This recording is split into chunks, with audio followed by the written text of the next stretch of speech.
Boss, ഈ lead creator എന്ന് പറയുന്നൊരു സംഭവം ഉണ്ടല്ലോ, അത് ഞാൻ എത്രയൊക്കെ ചെയ്തിട്ട് എനിക്ക് അങ്ങോട്ട് ഒരു റിസൾട്ട് കിട്ടണില്ല. ഞാനിപ്പോൾ അതിനകത്ത് എന്തൊക്കെ കാര്യങ്ങളാണ് ശ്രദ്ധിക്കാനുള്ളത്?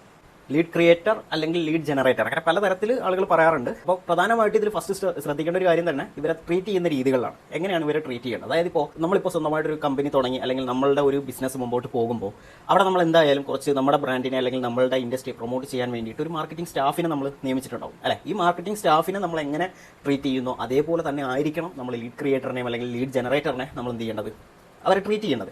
അവർക്ക് നമ്മുടെ ഭാഗത്തുനിന്ന് ഒരു സപ്പോർട്ട് എപ്പോഴും നമ്മൾ പ്രൊവൈഡ് ചെയ്യും അല്ലെ, ഒരു മാർക്കറ്റിംഗ് സ്റ്റാഫിന്. കാരണം അവരുടെ ത്രൂ ആണ് നമ്മുടെ ഓപ്പർച്യൂണിറ്റി അല്ലെങ്കിൽ നമ്മളുടെ ഇൻഡസ്ട്രിയെ അല്ലെങ്കിൽ നമ്മുടെ ബ്രാൻഡിനെ കൂടുതൽ ആളുകളിലേക്ക് എത്തിക്കുന്നതിന്റെ ഒരു പ്രധാന ഘടകം ഈ മാർക്കറ്റിംഗ് സ്റ്റാഫുകൾ തന്നെയാണ് അല്ലെ.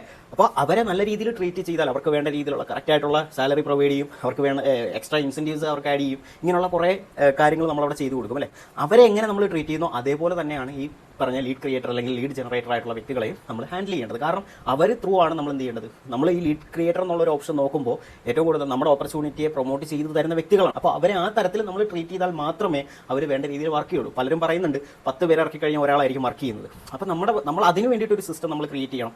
എങ്ങനെ ഒരു ലീഡ് ക്രിയേറ്ററിനെ ഞാൻ അപ്പോയിന്റ് ചെയ്ത് കഴിഞ്ഞാൽ അവരെ പ്രോപ്പറായിട്ട് എനിക്ക് എങ്ങനെ വർക്കൗട്ട് ചെയ്യിപ്പിക്കാം, അവരുടെ കൂടെ നിന്ന് അവർക്ക് എങ്ങനെ ഒരു സപ്പോർട്ട് പ്രൊവൈഡ് ചെയ്യാം, അവർക്ക് എങ്ങനെ ഇത് സിമ്പിളായിട്ട് പ്രൊമോട്ട് ചെയ്യാനുള്ള വഴികൾ പറഞ്ഞു കൊടുക്കാം. ഇത് കറക്റ്റ് ആയിട്ടുള്ള ഒരു സിസ്റ്റം ക്രിയേറ്റ് ചെയ്തുകൊണ്ട് അങ്ങനെ നിങ്ങൾ ലീഡ് ക്രിയേറ്ററിലേക്ക് കൂടുതൽ ഫോക്കസ് ചെയ്ത് കഴിഞ്ഞാൽ കുറച്ചുകൂടെ നല്ല റിസൾട്ട് കൊണ്ടുവരാൻ പറ്റും.